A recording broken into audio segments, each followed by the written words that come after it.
All right. Could be worse, I guess. Okay, that's good. So 60 is weird. When you first read through it, find equations of both lines, so they have to go through the point 2, negative 3, tangent to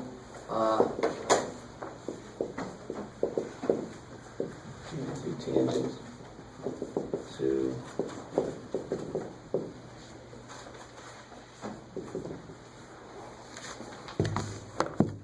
so if you do a very quick little sketch, that'll have I think it's negative 1 and 1, and so the vertex would be I don't know what the hell it would be. Negative 1/2, so it'd be 1/4 minus 1/2, negative 1/4, yeah. So there's 1, there's negative 1/4. So there's the parabola. Maybe. And then the point 2, negative 3. So there's the point 2, negative 3. Oh, I don't know why I'm going negative 2. Thanks. It's the easy stuff that you just really my scale is horrible. That's too bad. So obviously, my picture is horrible, but you can see like right about here, there's going to be something there, right? And my scale is probably bad, and my rate of increase on this, but there should be another one. Should be another one. What would that be? At some point, it's going to go. It's just not going to do that. What do you think? Where do they want you? Well, here's one of them. My picture is just probably horrible. The other one doesn't make sense even when you graph it on the graph. Yeah. You try it out. Yeah, let's graph that out. Let's see where it looks like. So I'm not depending on my wonderful drawing ability.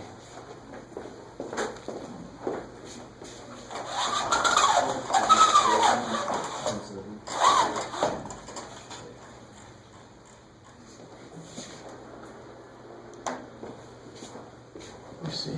Yes. Negative 1/2. So it's 1/4 minus 1/2. So it's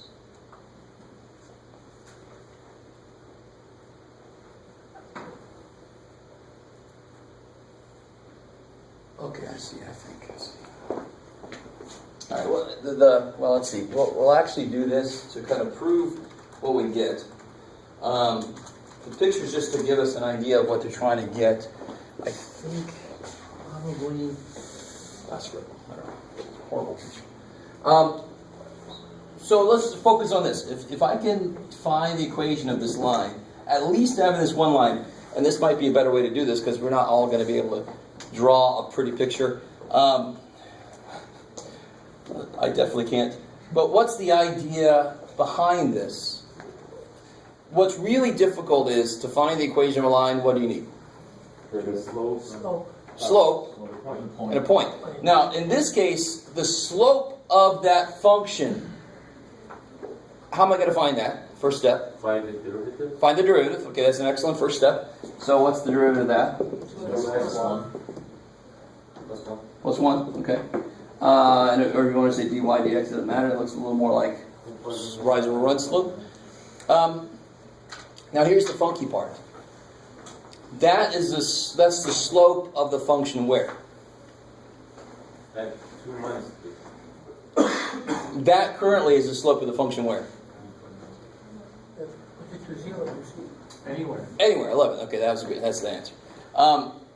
Now, I don't want the slope at 2, negative 3 because my function does not go through 2, negative 3, right? Doesn't come anywhere near it. So that's the part where people would definitely stop and say, what the, and then you fill in here. Excellent. But here's what you do know. It is at a point. It's at the point x, y. And be more specific, at the point x squared plus x. So how does that help me? So then I know that the slope between, what is it, 2, negative 3? The slope between that point and that point has to equal the slope at that point at this point. Okay. All right, let's do this again. You ready?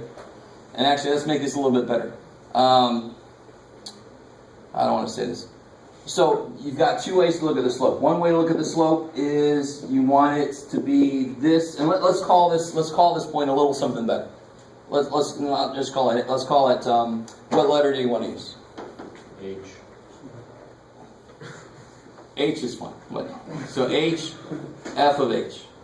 So this point is actually maybe not H. H is too much like limit definition of crap. Let's just use V. B f of B. So this is b squared plus b. Cool? Okay. So one way to look at this is the slope is the derivative of the function evaluated at b, which is 2b plus 1. All right, cool. Let me just stop right there for a second. So this is the step that people don't realize are going to help you out a lot. That's the piece that's missing. This is the classical problem of equating two different, the same thing but looking at it two different ways. I can find the slope between that point and that point directly, which is what I'm going to do next, or I can find it with calculus, and then they have to be equal to each other, and then you end up with an equation you can solve.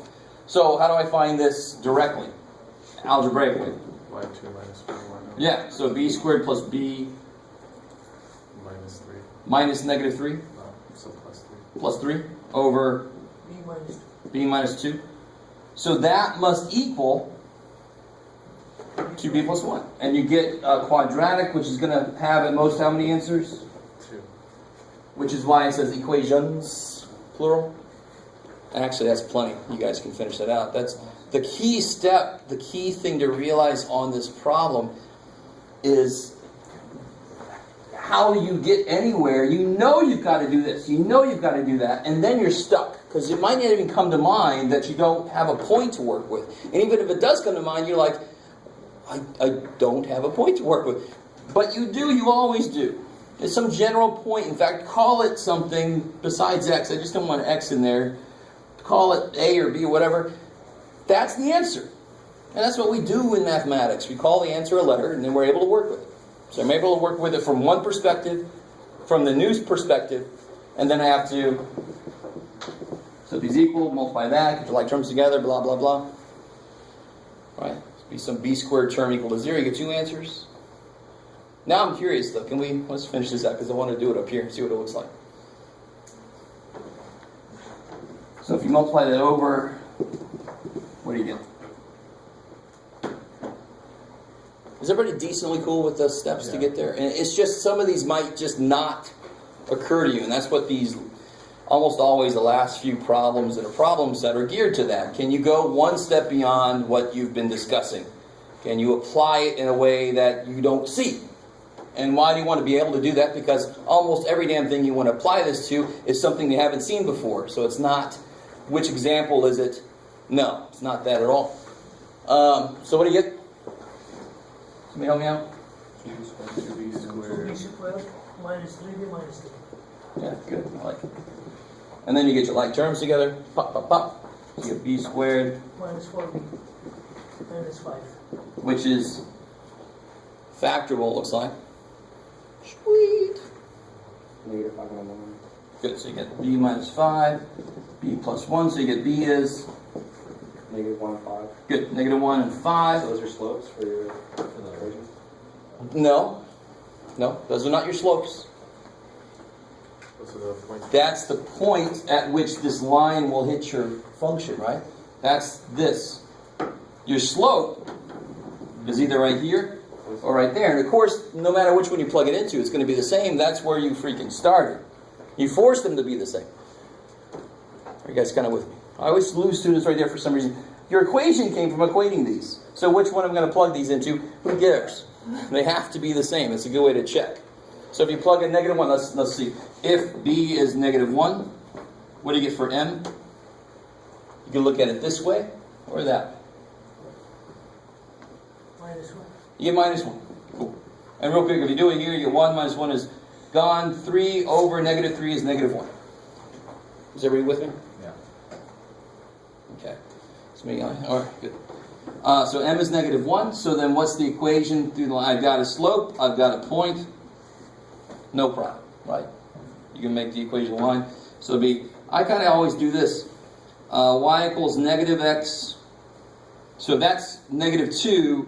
What do I have to put here to make the answer come out to be negative 3? Oh, you guys are with me. See, I have to put a negative 1 there, don't I? So that when I put a 2 in, it's negative 2 minus 1 is negative 3. So I skip all the solve for b shit and all that kind of stuff. You just, as you plot it down, figure out what you got to put next to make it work. I guess, or you can do the y minus y1 equals m crap. Whatever works. Sorry, I don't mean to. Yes, I do. Sure. All right, where am I at here? So what about if b is 5? Stop it there. So we've got this. This is one answer. So mark that off. That's one line that's tangent to this that goes through that point. And it looks like that's the one I drew. My crappy ass scale, I still went through negative 1. It's got roughly a slope of negative 1. The scale is good for something. Yes, sir.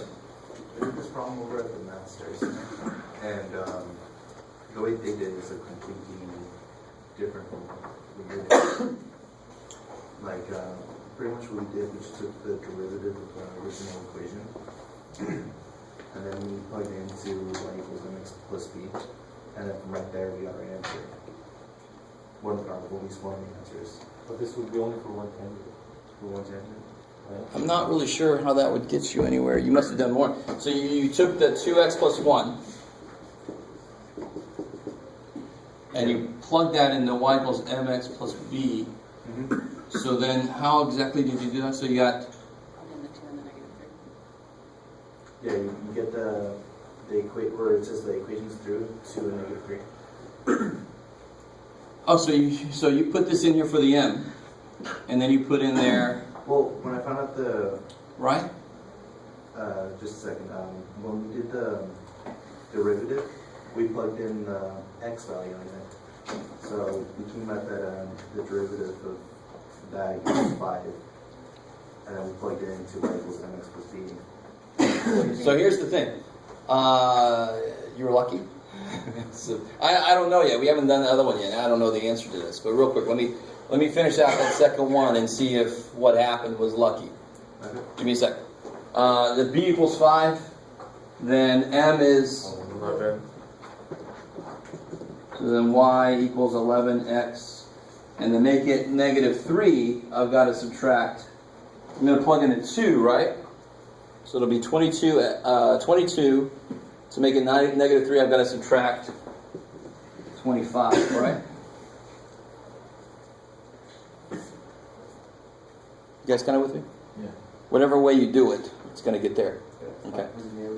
So you plugged this point in, which right there, do you understand how that has absolutely nothing to do with,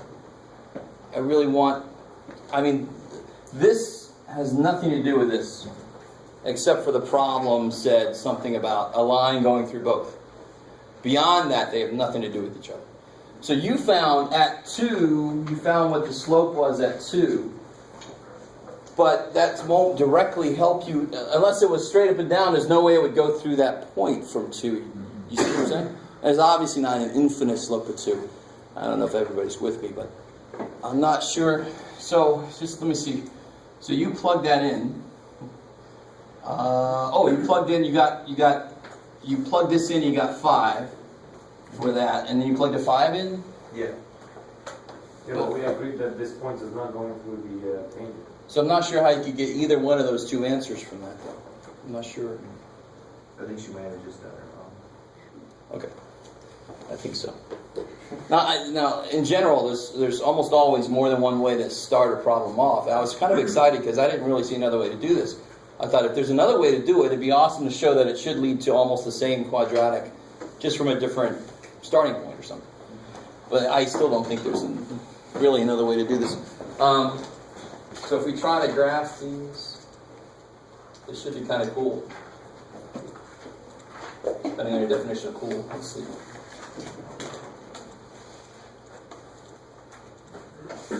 Alright, so if we graph the original function, what's that? What was the last step you did on both when you reach m equal to -1 and m equal? Oh, at that point, you do whatever you like to do. You can do mx plus b and solve for b. You can do y minus y1 equals mx minus x1 and simplify, right? But will we substituting the numbers in what equation? In f prime, right? No. On the No. original one? So the only thing that this dealt with was to equate it to the slope that it got a different way. That's really the only place that's used. So when I figured out that b was these two things, I could then, where am I at? Well, did we substitute m equal -1 and the 0.2 minus 3 in an equation y equal mx? Well, if you're asking where this came from, No, the equation y equal minus x minus. okay, yeah, so that's, you could do the y minus y1 business, or you could do the mx plus b solve for b business. What I do is I just write y equals negative x, and then I think if I plug a 2 in, that's -2, what's more do I need to make -3 and -1? Bam, right? Same thing in the other one. Same thing with the other one, yeah. So then we plotted, One last question real quick. Sure. With this says if b is equal to 5 and m is equal to 11, are those values that you would be given, or did you just grab those? so we got those b values here, and then that's two situations then. That what does that directly relate to? What does this finding directly relate to from the problem? It's points where you get a tangent value. Say again. The x values where you get a tangent value. I love it. The x values for the original function, they have a tangent line that go through that point. Okay. So those are my x values for my original function. I see. Okay. So then we plug those values one at a time into either the derivative, which will give me the slope, or the old-timey slope, rise of a run that we did, right? Okay. Kind of with me? Cool. All right, and then we did that for both situations. I see. Okay. All right, so now if we did this, 11x minus 25. Oh, crap and a half. All right. Yeah. All right. Okay, we just fatal error.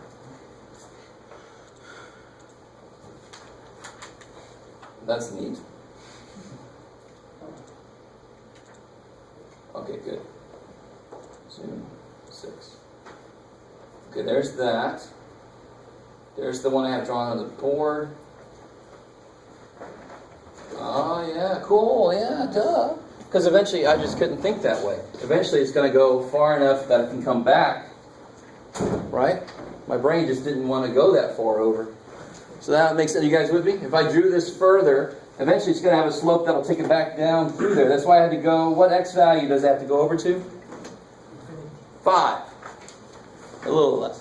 So 1, 2, 3, 4, 5. At 5, this will be far enough over. The slope definitely is like this, right? You guys with me on the parabola? So if it goes far enough over, it'll be able to come back down through, and that's exactly what we see going on there. What point is this? 2, -3, yeah, good. So if we found the intersection of those two lines, I'm not going to do it, it would be 2, -3. That's the whole point of this thing, that both of these should meet there. I love it. Cool. I love that problem. Yeah. We just do the part B for that, because I thought I was doing it correctly, but after seeing this, I think I did it wrong. Oh, good. Here's the thing about that. Can you imagine a place to put this point so that there's no way in hell this will work? I mean, every single tangent line I can imagine, they all have something in common. All of them have something in common, which is really weird, because these are like this. I guess can you see the tangent lines in your brain? Yeah. Tangent line, boom, boom, boom, boom, whatever sound effects you want to use, boom, right? They all have something in common. If I were to graph all of them, can anybody see what would happen? What area would be left untouched? Internal. So if they give me this point internal to the parabola, there's no way I'm going to find something. It's almost the point of a tangent line, but it gets lost when you have a lot of multiple curves. It can kind of go in itself if you go further along. But for a parabola, there's no way it can go inside itself. If you think about it, there's no way a tangent line could actually go into itself. So the point 2, 7, let's see why that's internal. What's the value of the function at 2? 5. Yeah, at 2 it's, careful, that's the derivative. 6. 6. So 2, 7 is definitely going to be internal, right? So it goes 2, 6. So 2, 7 would be like right there. You guys with me? So, -7, so sorry. oh, that's all right. I got it. It would be the same thing. Well, sort of. No, it would be down here, wouldn't it? Then you'd find stuff. Yeah. How we doing? Right. Okay, definitely a freaky problem. And the problem is the real trouble for you is that problem by itself doesn't mean shit. What really matters there is to pick up what it is you can do with this kind of stuff. You've done stuff similar to this before. It's just that you're doing it now with stuff you're not as familiar with, and that's what it's going to be. So the problems you might get on a test will not be exactly like that. It'll be something involving the kind of manipulation we did here. You kind of with me? I mean, it's not, you can't just say, it's this kind of problem, I can do this. No, it's got to be something, it involves this concept. What can I use, how can I represent that concept so I can do something with it? So this involved slope, big time. It's got to have the right slope to go through that point. So that's why we first started with the slope. We figured out how can I use that one perspective and another perspective. All right, maybe. You're all like, oh, sounds great. The more comfortable you get with the new stuff, the easier it should be to manipulate. That's the way it was with algebra. You don't even realize it, though, because as you got more and more comfortable, you started doing weirder and weirder shit. But the more comfortable you get, the more easy that kind of problem is going to become. Okay. Anything else? I knew that was a big one. Just 24 from 3-1. Oh, yeah. So they're kind of doing something that's a little... It was just because the U wasn't in the radical. Exactly. The constant.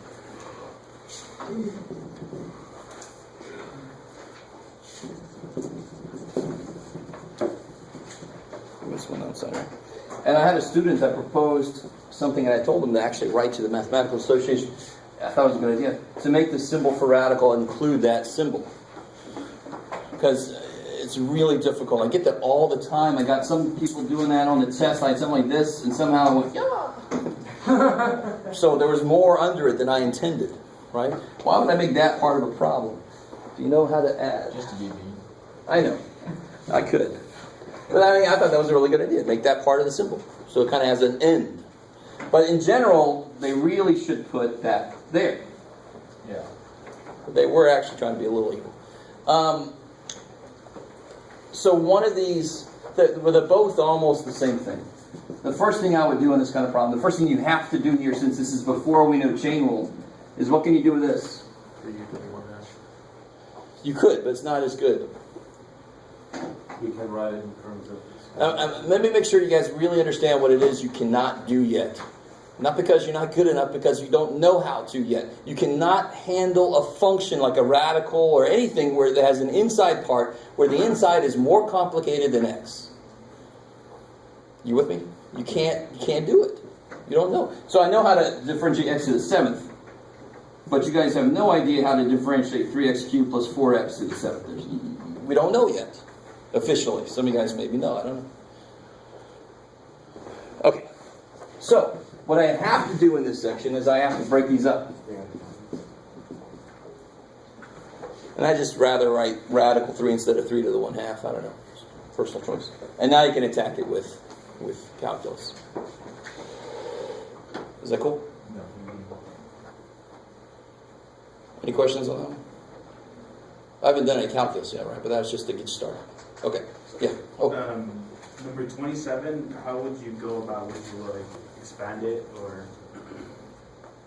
Yeah, you have to expand that one. Okay, you expand it first and then you... Yeah.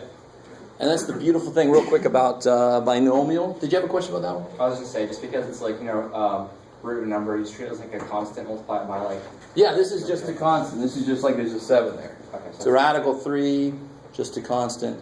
Pi cubed, just a constant. I took 3u all to the power of 1/2. But then, so if I have this function, what's y prime? 3/2 u to the negative 1/2. Yeah, so you know something you don't officially know yet, which is neat. So you got to be really careful. You cannot use chain rule too early if you happen to know it. You can't use chain rule in any section before 3/4. I don't want to see it. Yeah. Can you actually go a little bit further on that? So we have to move this side. Well then, so g prime, first part should be nice. This is u times a constant. So it's u. No, careful. okay, that's a 1, it's just a constant. Yeah. Oh. Because like, what's the derivative of 5x? 5. Oh. Right, the x goes away. It's a straight line. This is just the slope you're giving me. And then that part. It's 1 over 2 times the square root of u. U to the, Negative 1. good. So the 1/2 comes down, it goes down by 1, the power does. I like it. How we feel? You guys look beat up. I feel the same way. We're not going to have a very long class. Hopefully that's alright. Because it was a long freaking day. Yeah. Why would you do 30? Oh wait, was in the middle of a question? Did I get? Yeah. Did I answer your question? Oh yeah, I answered. But I wanted to show you real quick. In case there's anybody who has not fully explored Pascal's triangle and binomial expansion crap, which is really just another word for doing this kind of thing. So if I could do it right, it'd be great. So I'm on that level there. Those are my coefficients of my terms. And it starts off all the first dude and none of the second dude. So I always have that in my brain. It's all x, no x inverse at first. So the first thing's got a coefficient of 1, and it's as many x as I could have. Plus coefficient of 3, 1 less x, 1 more x to the negative 1. And then I can simplify in the next step. Plus 3, 1 less x, 1 more x to the negative 1, plus 1, all of these. I think you can go ahead and write that. And then you just simplify, and it's nice, a lot of x stuff cancels, right? You guys kind of with me? No. Now, you know, that'll help you. Like fourth powers are where it's not much harder to do it this way, but to do a fourth power the full way out, it actually, the amount of work really increases by quite a bit. It's kind of silly to hold on to that. Get used to this. Definitely. Okay, so that's what you do, and then you simplify, and then you take its derivative. What was the other problem? Who had a question? What was I? Yeah. 30?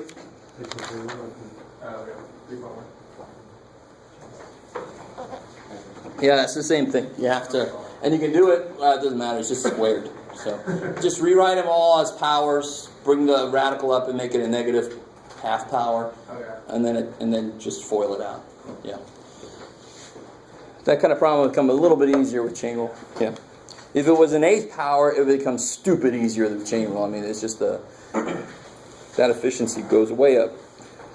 Okay. I think that might be enough. All right. So we have one section that's going to be relatively quick. The other one's I want to go a little slow over, and then we're going to head out. We have this trig function section here. We're finally going to know derivatives for trig functions. This is 3/3. Section 3.3, yeah. I want to make this really clear right now. You have to know, you have to memorize the 6, and it's really pretty simple. I'll show you the pattern between them to make it easier to remember. The first thing is I gave a proof out, well, sort of a proof. There's a geometrical proof in the book starting on page 192 that I really don't feel like repeating on the board. So if you read through that and have any questions, we can do it like a homework question. You can just say I had a question on that, and we can talk about what they meant. But try to read through that and see what they're referring to. This is the kind of thing you have to do with trig. If you remember your pre-calculus, I remember my students, like you weren't in my trig part. 175. That's right, but to explain, what was it, the sum formulas and the difference formulas and all that, it was just really a fun day of just this giant triangle that was broken down in many different ways, and we tried to show. So with trig functions, you almost always have to base it off a triangle, obviously, and try to do some nifty geometry to figure out what's going on. That's really what they do here.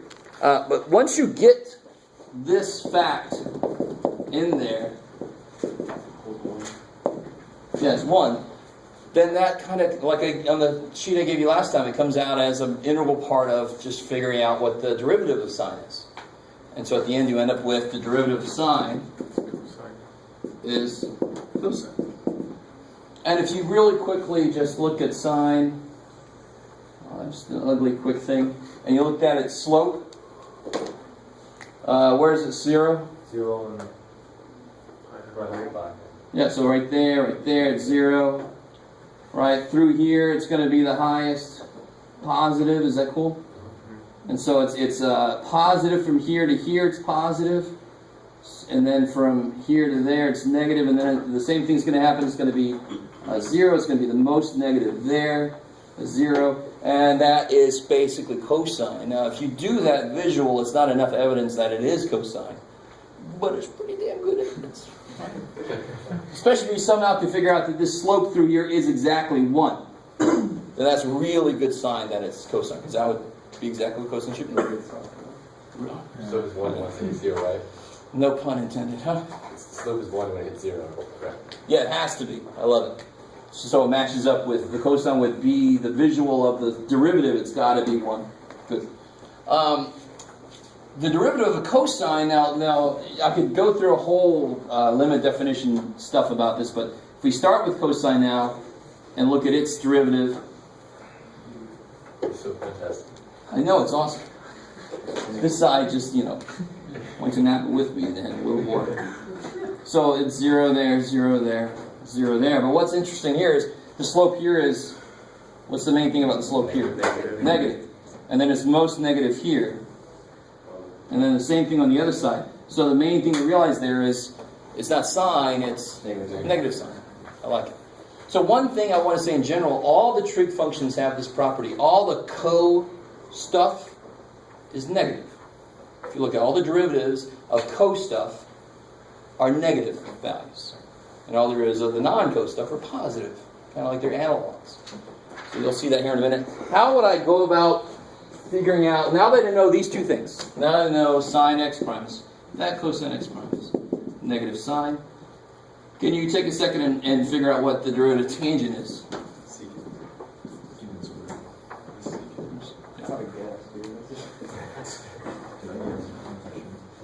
Not guess, work it out. Even if you know what the hell it is, can you work it out?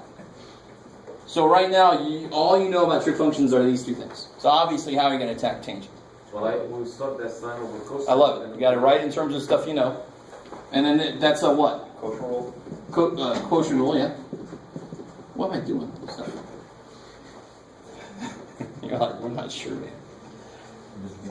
So now if you attack it with quotient rule, it'll be derivative of the top first. So actually, here's a really good thing I want to do. So derivative of the top times the bottom. Keep going. Minus. Negative sine. Derivative of the bottom times. Good. So leave the top alone, derivative of the bottom one. Over the bottom squared. Over the bottom squared. So really, the way I remember this, I know I talked about the negative and why it makes sense it's a negative, but then I just kind of accept that. But top first. That's it. That's all you remember is top first. So I know which way. If I turn these around, it's exactly the negative of what it's supposed to be. Plus sign. Because the Negative sign, maybe? So it's no, that's true. You minus derivative of cosine negative sign. I'm not saying, I'm just asking. We're not there yet. Yeah. So now I do my derivatives. What's the derivative sign? Cosine. Cosine. So I get cosine squared. That's cosine. Derivative of cosine is Minus sign. good. So then you get plus, because that's a negative sign. So you get plus sine squared, which is the most awesome little identity ever, right? 1 to 1. So it's 1 over cosine squared, which is also known as, I don't like that at all, secant squared. I like the conviction, though. Go tangent. Next.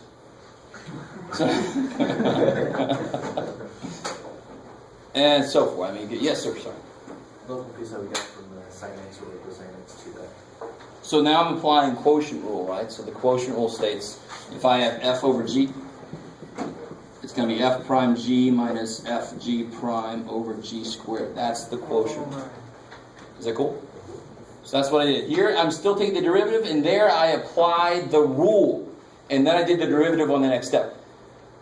Still, we're not at the point where we have a lot going on, but the minute you have a little more going on with these things, you definitely want to write the rule and then do the derivative on the next step. Trust me. If you don't trust me, okay.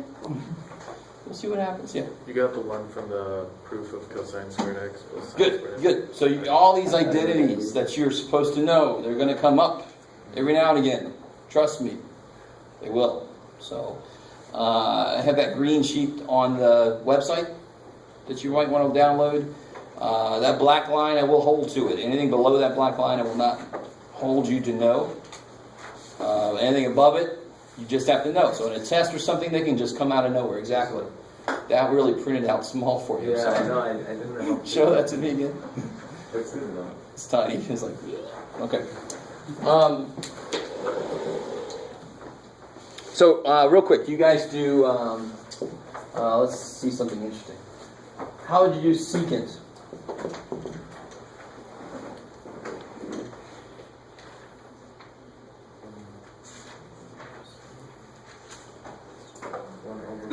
Yeah, good. All right, good start. 1 over cosine.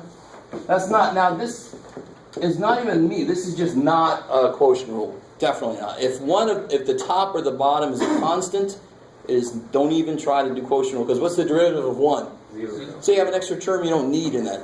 So what's a better way to write that?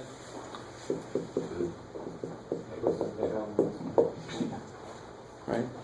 So then how, and oh, this is evil for us, isn't it? Maybe I do have to use quotient rule, damn. Because you don't know chain rule yet. Chain rule will make that easier. That's too bad for us. So I do have to use quotient rule, but it's silly.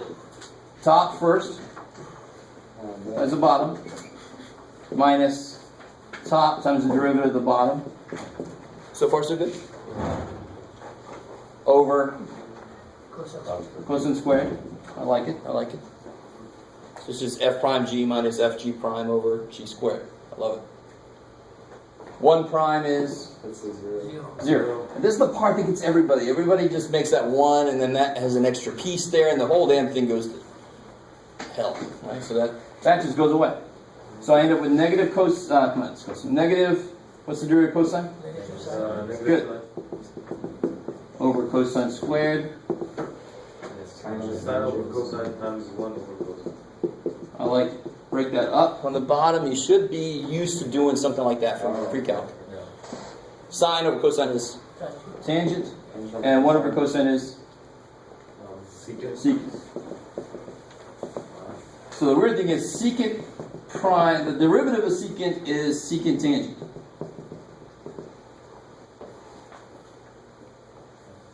A little bit weird. So the beautiful thing, here's what I was saying earlier, the really nice thing, we're not going to prove the rest of them, it would be very similar, but but cosecant, that guy's derivative, wow. That guy's derivative is just going to be negative. No. Good. You with me? That's the pattern. You guys kind of with me? So then since tangent derivative is secant squared, what's cotangent's derivative? Negative cosecant squared. I love it. Of course, those are all in the book. Bottom of page 194. Written a lot better. You can actually see what they say. Good place to go to when you're trying to memorize these, because you don't know if you actually saw what I wrote correctly. So you need to memorize those on the bottom of page 194. And every time we learn new derivatives, I'm going to give you old problems using those new derivatives. Right? So I'd ask you to find... Actually, I'm going to give you one right now.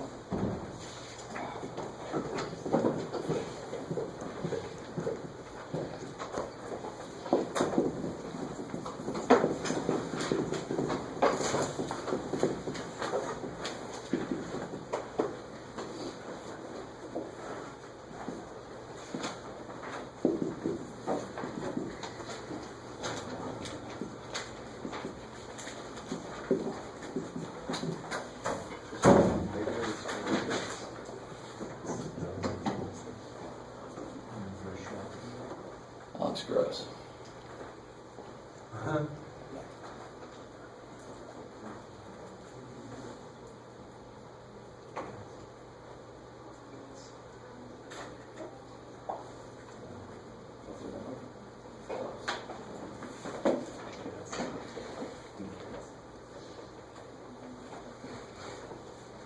Do we consider 1/2 a constant, or we do the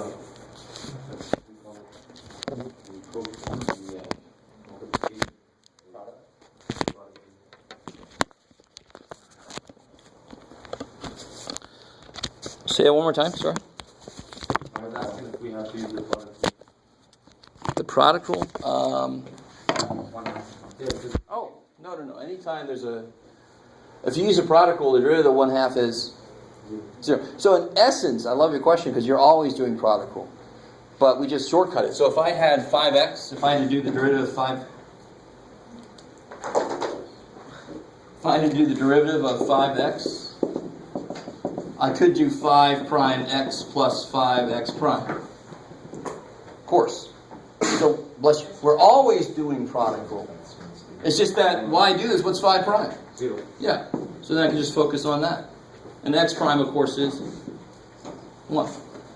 Another reason x prime is 1 is, this is y equals 5x, so this is dy dx equals 5 dx dx. Well, what's dx over dx? 1. Sweet. Sweet. Okay. What was I doing? Oh.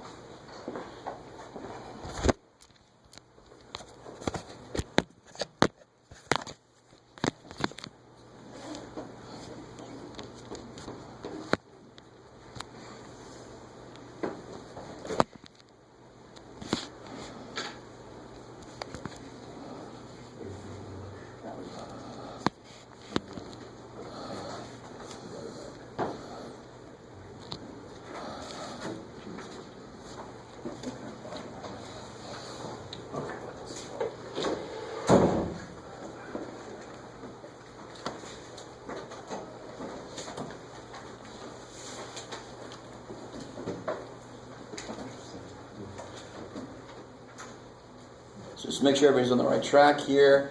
What's the first step? Take the Good. Right. Get rid of this guy, which is My first step is to Minus cosecant. good. Minus. I love it. That's the derivative. I like it.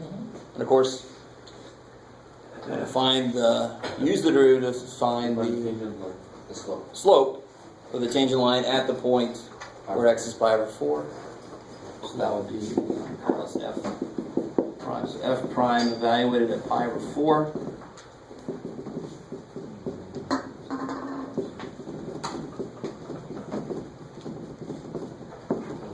So cotangent at pi over 4 is, Minus square root 2 over 2.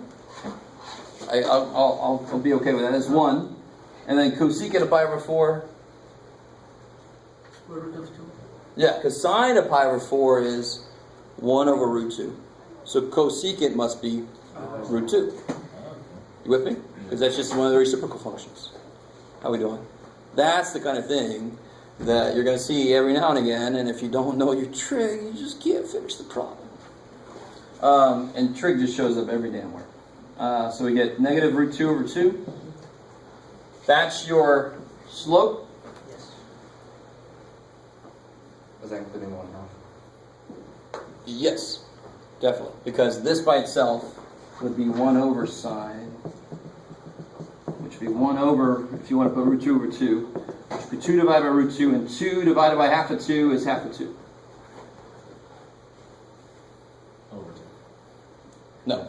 I know, but when you add it. Oh, and then you put the 1/2 of that. Okay. All right, how do I finish this thing out now? We have to take into consideration the sign of the angles of the. Exactly. So I made it 1 in the first quadrant. That was nice. But in general, if I made it 7 pi over 4, you have to be careful. Obviously, yeah, good. I like it. So you know I'm going to do that. You know I'm going to give you basically exactly this problem, except I'm going to put it in some quadrant where you have to be careful. So Now, how do I finish this out? Y equal mx plus b. Good. And what am I missing to do that? Your B. Even worse than that. I'm missing my y. So if x is 5/4, what's y?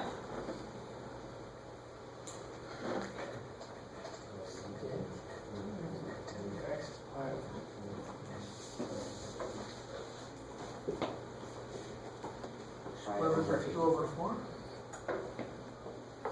No. What's cosecant of 5/4? That equals 2 over We just did that a minute ago. that equals 2 over 2. That's Root 2 over root 2. 2. Well, yes, you're right. I'm sorry. Yeah, I heard it the other way. So it's reciprocal, and 2 over root 2 is Root 2. root 2. So we know it's root 2. So that's y equals 1/2 root 2. So it's root 2 over 2. That's the point we're at. So then it can do y equals mx plus b. Root 2 over 2 equals negative root 2 over 2x plus b. Not x. What is x? 5/4. And then solve for b. That's one where I wouldn't do my little shortcut, because that's just ugly.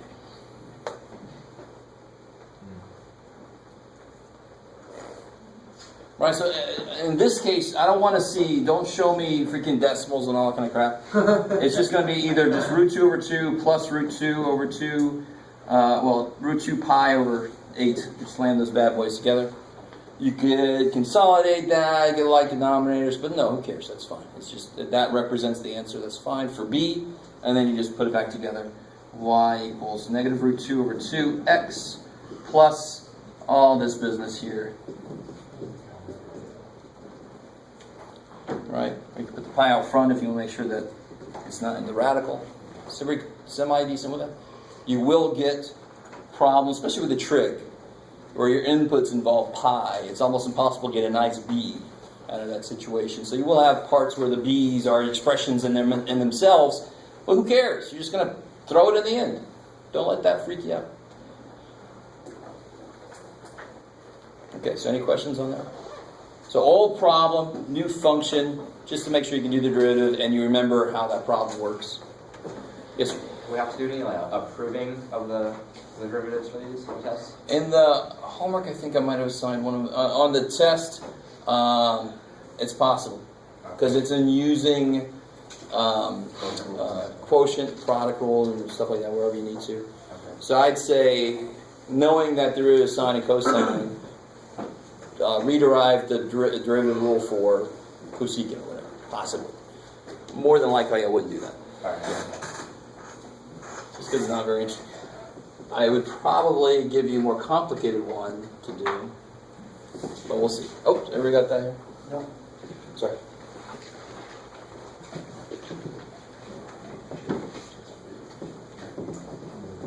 Okay.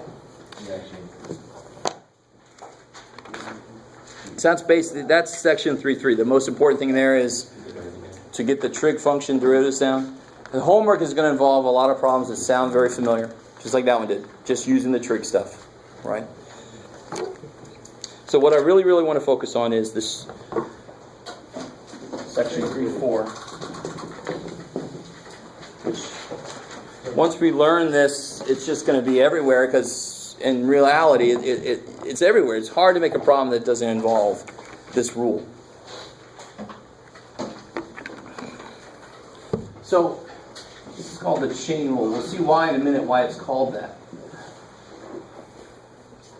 And what we're really trying to do is, we're trying to figure out if I have a composition function. So if I say h of x is f of g of x, what is h prime of x? So I want to figure out, and this is what I was saying earlier, or last time, about the inside function, the outside function. So in this case, what would be the inside function? G of x. Good, and the outside function would be. So a real quick, the lightning round here. I'll be quiet. You've never seen game shows.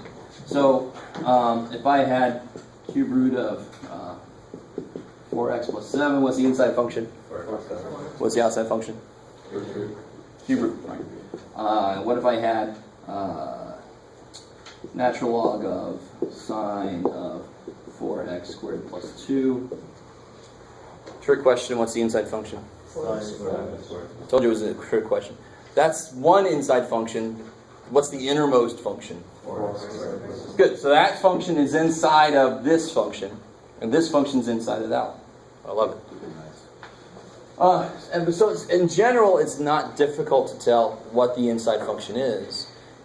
When we learn a few more derivatives with a little more funkier functions, it will be, at least there are very specific situations where the inside function is not where you think it would be, but you're like, oh, it's that kind of function. I know how that works. So we'll see that here, and it's actually the natural log and stuff like that. So we'll do those later. Actually, as soon as we learn chain rule, we can do those. Okay, so what I want to do is go through a very quick, not crazy rigorous proof, because there's just no point to go through the rigorous proof. This proof is good enough, and if anybody's interested in the cases where this thing, where it's weak, it's not that weak. I'm sure you guys are all like, just do it. What is this? But I just like to be above board and say this is not like a rigorous proof. So we want to figure out, let me go back to some symbols like this. We want to kind of work with this first, and then I can extend it back to derivatives by doing what would you do to this to make it go back to true derivatives, to make it go back to d and d? What would I do with the guy at the bottom? So really, what's going on here? This is, I got y1, y2, x1, x2, right?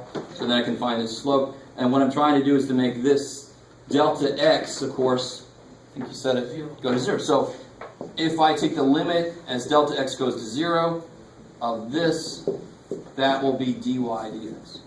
So if I can work with that expression, put it in some form, and then attack it with the limit, I can see what form that guy's derivative will take. So what I'm really doing here is my y is going to be this f of g of x. Everything so far? Okay, cool. Hopefully you don't mind. I wrote some notes. All right, okay. And again, this is just the crude change. So really it's just a difference between two things. The d is an infinitesimal change. It's not quite as easily defined. So this would just be,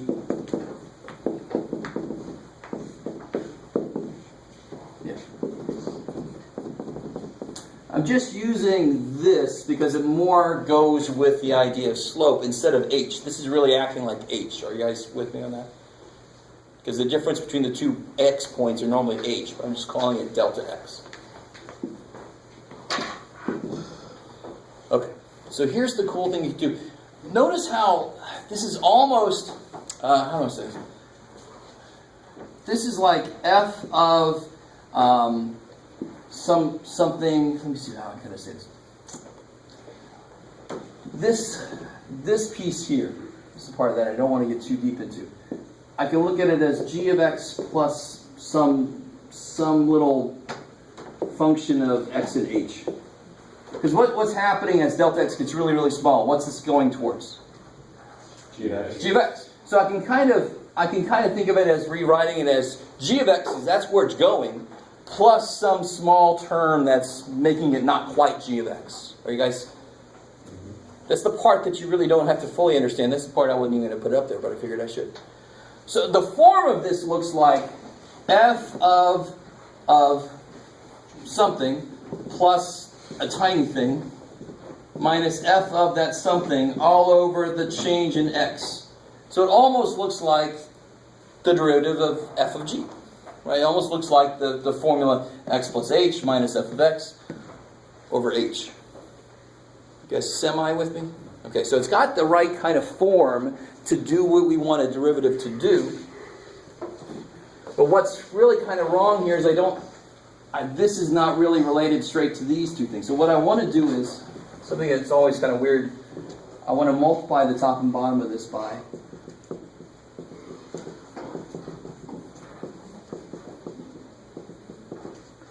just maybe watch this. You don't have to take notes.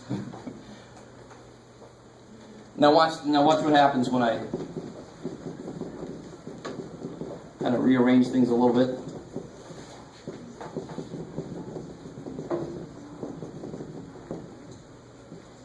Why did you multiply it by this term? Because I wanted to. Sorry. This kind of thing happens. So I wish somehow I could have lived back when they first did this kind of thing. Because it's not the most obvious to anybody until you've seen it. Then you start to kind of look for it every now and again, where you can add and subtract a term or multiply and divide a term. And do you guys see how doing that helped me? Look at this. If I take the limit of that, what is that the definition of? Derivative. Of what? G. G. So that's the definition of G prime, isn't it? Yes. So by rearranging that, by introducing this term and sucking this over, I actually made it a part that looks like G prime. If I take the limit, that's the next thing I'm going to do this, like we said. I'm going to take the limit and see what it's supposed to be. Let you soak that in for a second. This part, so as delta x goes to 0, this is definitely going to be 0 over 0, right? And this piece, and this is where this becomes a little bit interesting. If I subtract g of x, this equals this. Are you guys cool with that?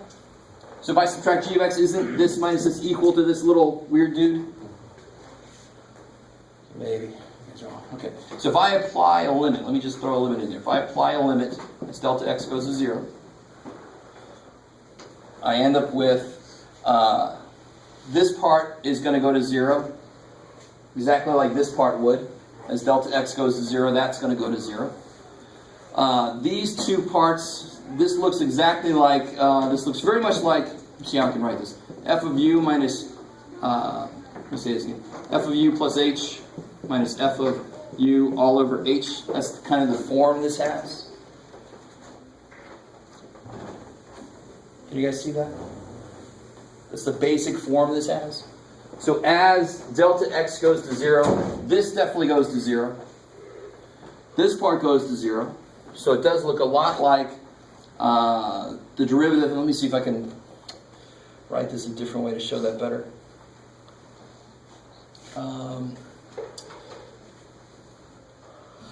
If I write this, let me see if this helps out at all.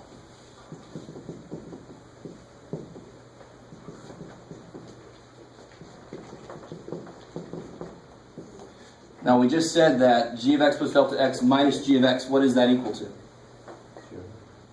If that equals this plus this, that minus this equals this, right? So that's the part that you really have to kind of get. So do you see how that's acting like our h normally would? What would be normally would be f of x plus h minus f of x all over h. Isn't that exactly where it's supposed to be like the h? I like it. I like it. So it's x, delta x goes to 0. That goes to 0 just like h would. This is acting like x. And that is the input for f, isn't it? Isn't g of x the input for f? So in many ways, g of x is like just an x input for f. Okay. All right. So what this really is, so if I apply this limit, this piece is g prime.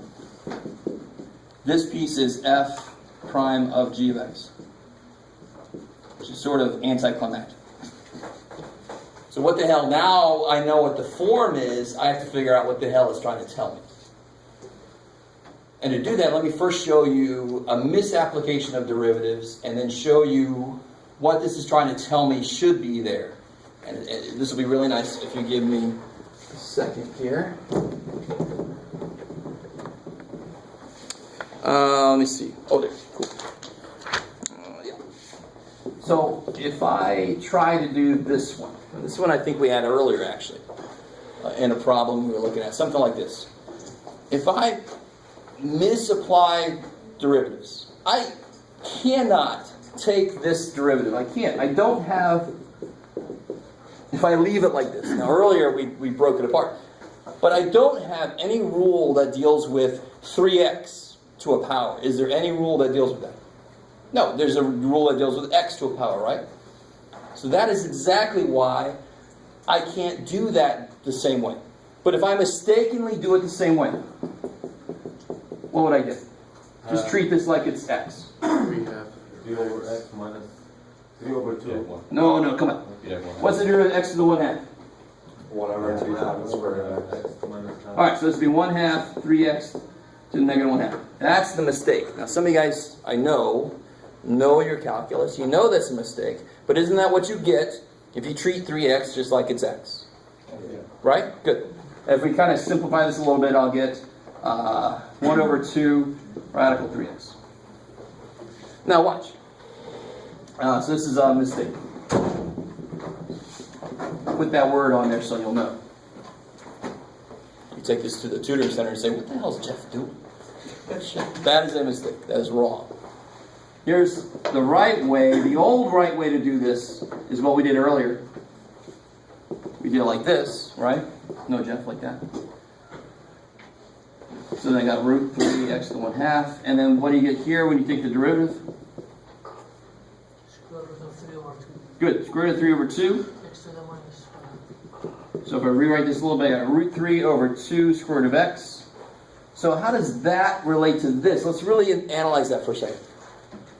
God, I haven't... Stay with me. This is kind of cool. I started teaching this way not too long ago, and I love it because you can really see where this link piece comes from, this extra piece comes from.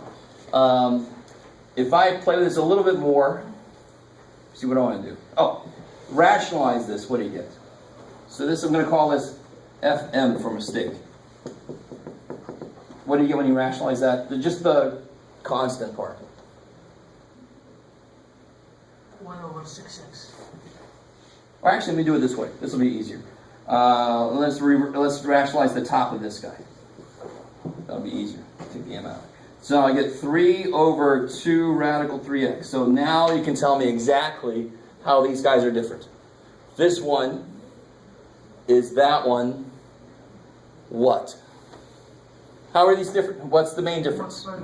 Yeah. Multiply that by 3 and you get this dude. And what's wrong with my inside function? It's not x, it's x. 3x. Yeah, and what's the derivative of 3x? 3. So, keep that in mind. You don't need all this stuff here. Everybody got what they want for this? Okay. I'm going to keep that result down there. Make sense of it. Feel like we got way more than we ever wanted to. Real quick, second example.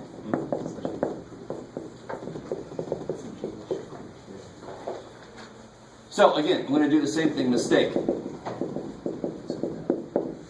G prime, if I just treat this as an x squared, what would the derivative be? Twice this to the first power, right? So that's just the mistake. That's definitely a mistake. Let's leave it like that.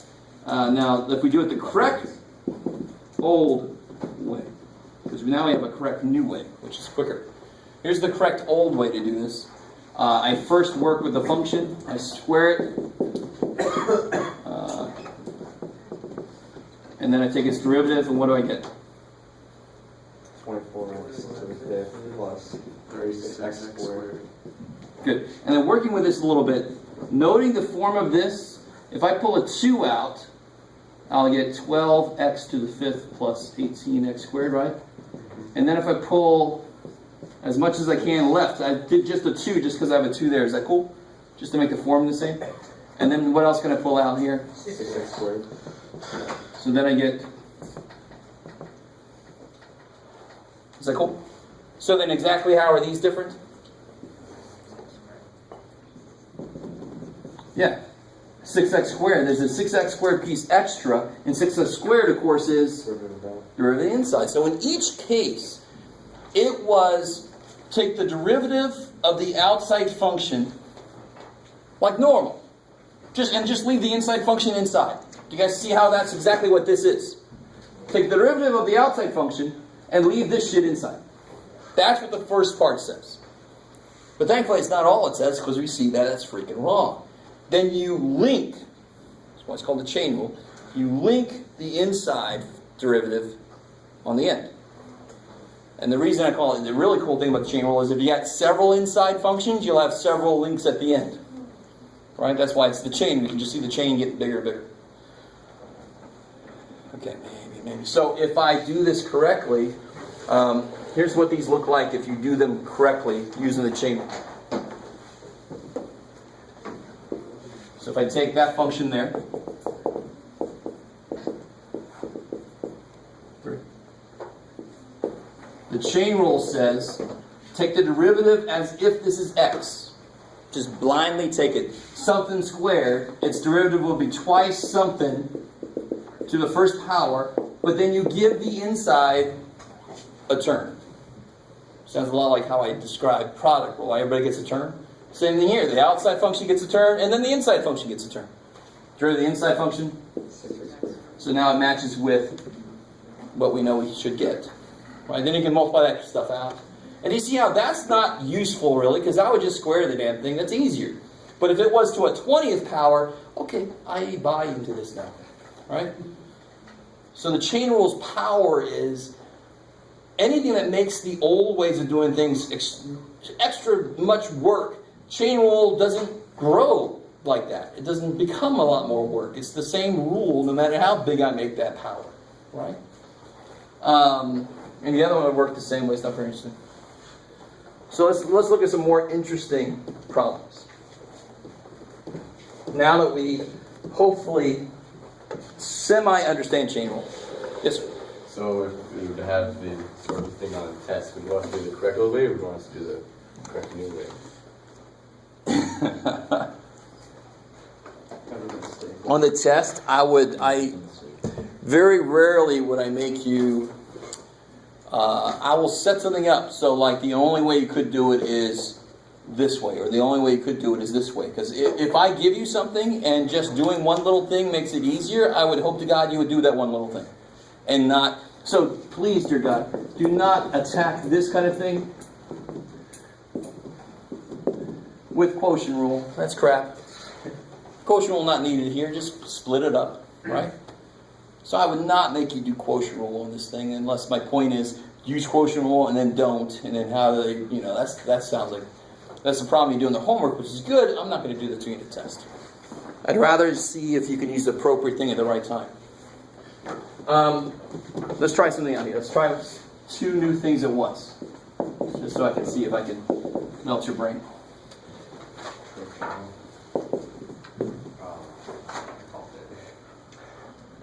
Oh yeah, well let's do this one together. As I'm thinking to myself about how ugly. That's good. It's not too bad. So of course, Jeff jumps right into a freaking thing like that. How many inside functions are there here? I think there are 2 inside. There's 2 inside functions. I love it. There's like nested. I was thinking about the Russian dolls, right? So the littlest doll is this dude. He's inside an E function, which is all of inside tangent. I like it. So it's like f of g of x, h of x, like that. Okay. So here's the beautiful thing about this, and I'm going to try to show you exactly how to attack this without, you don't have to see all the way ahead of what's going to happen. Because the beautiful thing about this is you just start, where do you start? What's the first thing you take the derivative of? The outside. Tangent. So it almost doesn't matter what the hell's in there. You don't have to know ahead of time. This is the thing I really want to get you guys to understand right now. You do not have to know ahead of time how many times chain rule has to be used. You just use it as you hit it. And what the hell do I mean by that? What's your tangent? Secant squared of it. Secant squared of stuff. Good. Times the derivative of that. So now I can take a fresh start. That part's done. That link is done. Work on that link, and that link involves what rule? Chain rule. See, I don't have to know ahead of time. I just see what the last thing I put down here is. Is there anything left to do? Yes, chain rule. Okay. So you don't have to know. I don't know if you guys even see what I'm saying. So then this piece will stay the same. What's the derivative of e to something? E to something. I like it. The same. I love it. So it's the only function that's its own. Well, one of the it's its own derivative. And then what goes here? 15x squared. Good. This guy gets a term. 15x squared plus 3. And then there's nothing left. Right? That's the end. You know you're done because there's no derivative still hanging out there to be done. So, and then the only thing you can really do is, E squared. huh? E squared in the middle. Careful now. No? This is inside of here. So, okay. yeah. Okay. So this could come out front if I wanted to. Can you repeat the derivatives of the exponent? The Uh, second part, so. here? Yeah. Yeah. So let me see. I know what you're trying to do. I know. So Those are tangents. what's the derivative of e to the x? Yeah. E to the x. So the derivative of e to the something is e to the something times that guy's derivative. That's the chain rule, right? Oh. Let me make sure this is derivative. That's what I'm doing. So the derivative of e to something is e to that thing, and then give that thing a term. Right? E's the awesome. Let e be nice. E's kick ass. It does not itself contribute any work. Whatever the hell it's to is what contributes the work. Right? So the derivative of this inside is primarily itself, but then this inside has to get a term. That's the chain rule. You keep opening the next doll up, open the next doll up. Right? So times derivative of this. There. This takes some getting used to. See a lot of concerned faces. This is the easiest damn thing to make a mistake on. You stop too soon, yeah. Can you do something with like a fourth power then? Like something a little bit harder? Like itself. Well, why stop at a fourth? Yeah. It was 72nd power. Yeah. Yeah. Here, you guys try this. I'll give you one that's not so crazy. One I think would be one. Yeah, that was 11. Good luck, Steph. I mean, enjoy finding the Sure. Why not? No, I've actually not, maybe not this, but I've actually had people like do this to 7th hour, and they actually multiply it out. Can you imagine? Sounds horrible. I almost want to take points off for that. That's just bad. You should know that you don't have to do that. It's part of this. Is to know when you don't have to do that much work. It's important to know when you don't have to. Would he get the right answer if he did all this stuff? Of course he would. Oh my God! You have no time left for the next one.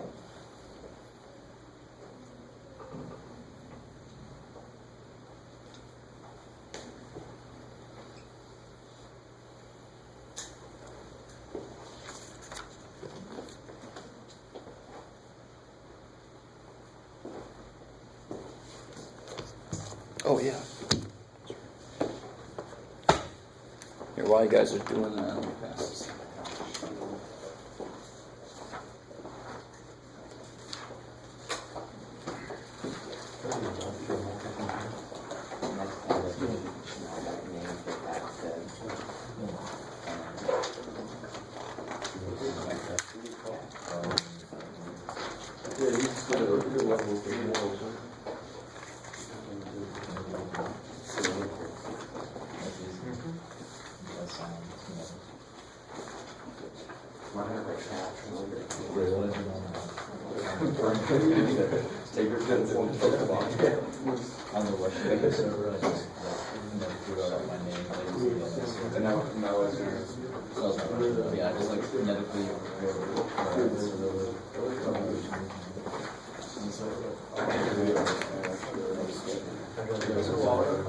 Are you going to do 3.5 today? No, it's not my plan. Yeah, implicit needs some time. I almost don't want to do that in the same day as chain rule, because chain rule's got to sink in a little bit before I do that. It's like the next level of chain rule, and chain rule takes some time to get used to itself. Just trying to make it better for me, but it's still true. All right, so what's going on here? How do you do this? Break down to 11. Good. Power by Something to 11 power. 11 is 11 comes down. Stuff inside. To the 10. Multiplied by. So it's right there, 33x minus 8x. Minus x to the power 3. Okay, cool. Right. So, what do you think is the most common mistake on this kind of problem? I forget the 10. Oh yeah, good. I actually forgot the mistake. But yeah, people forget the power, and that really especially sucks when there's more work to do after that, and then everything's going to be based on the wrong stuff. Yeah. What would you do for F double prime? Would you just... Yeah, you just keep going. I like that question. Yeah, exactly. F double prime would involve product rule primarily. I like that. So let's do that. So let me write F prime again, a little more room.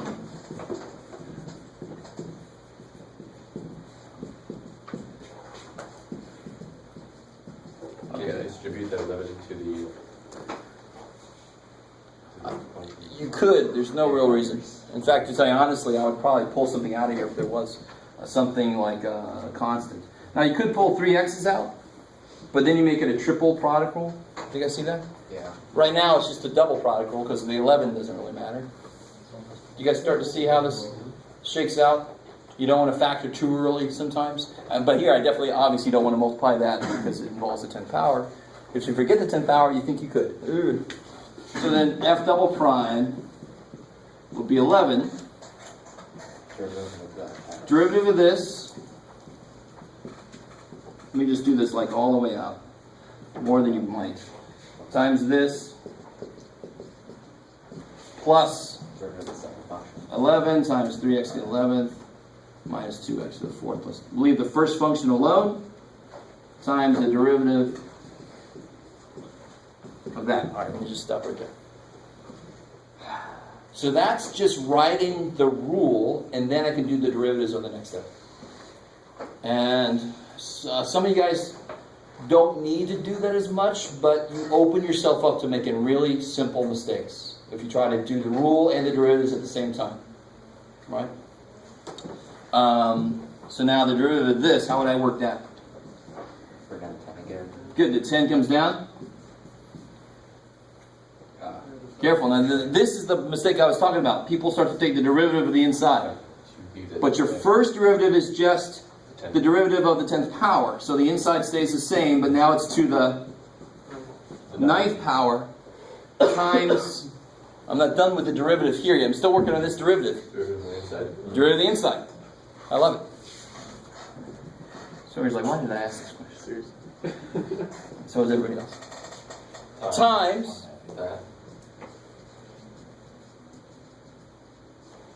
All right, let me stop right there. I'm not done. Obviously, this is plus, but that's this derivative involved the 10 coming down times this to the 9th, but the inside function has to get a term. Yes, sir. So do you when you're finding this, do you need to run it through all of these? It looks like you could keep running it almost all the way down until you no longer have the 9 and that exponent there. I love it. That's a good thing to notice with any polynomial. If you go into, like, anybody have to go to differential equations? You know if you have to do that? Yeah. You'll call it an annihilator operator. If you call, like, D10 would be taking the derivative 10 times. So there'd be a certain number for that D20, D whatever, where it would kill it would take it to 0. Okay. So you call that the annihilator operator for that polynomial. Does that make sense? Mm-hmm. So if I had x to the 4th, how many times do I have to take the derivative to kill it, to make it 0? 4. So if you take 4 derivatives, so 1, 2, 3, 4. It's not 0 yet, so fine. Yeah, good. So there's always one more than the power. If you take 4 derivatives, you make it a constant. One more will kill it all the way, make it 0. That's the annihilation, right? Annihilation. I really desperately, this here should hopefully be pretty decently easy to see that it involves the chain rule. So the minute you write anywhere in the second derivative, anywhere you write the derivative of something that looks anywhere like that has any inside function, it's going to involve its own chain rule. So it has nothing to do with the shit around it. This by itself is a chain rule. So don't think, I've already got that shit around it. I don't care. All right? Yes? Is this as good as it gets for shortcuts, or in higher classes can you jump down like 4 derivatives without having to do all that work? Well, there are some shortcuts you could apply, but trust me, it's not... To me, it's almost wasting time to try to figure out the shortcuts you could apply to things like this instead of just doing it. Okay. I'm sure you can sit there and figure out something, but it's so easy to miss something. Yeah. So So 33x to the power 10 minus 8x is actually the derivative of the inside of to the power 9, to the parentheses to the power 9. No, careful. Where are you looking at? I'm sorry. Third line, the last one. Last line. So I have, let's see. So I have, let me make sure I'm with you. Okay. Let's see. So here, Yeah. So this is the derivatives of. that is this. So what did I do on this first line? 11, 10 came down, this to the ninth, Okay. times the derivative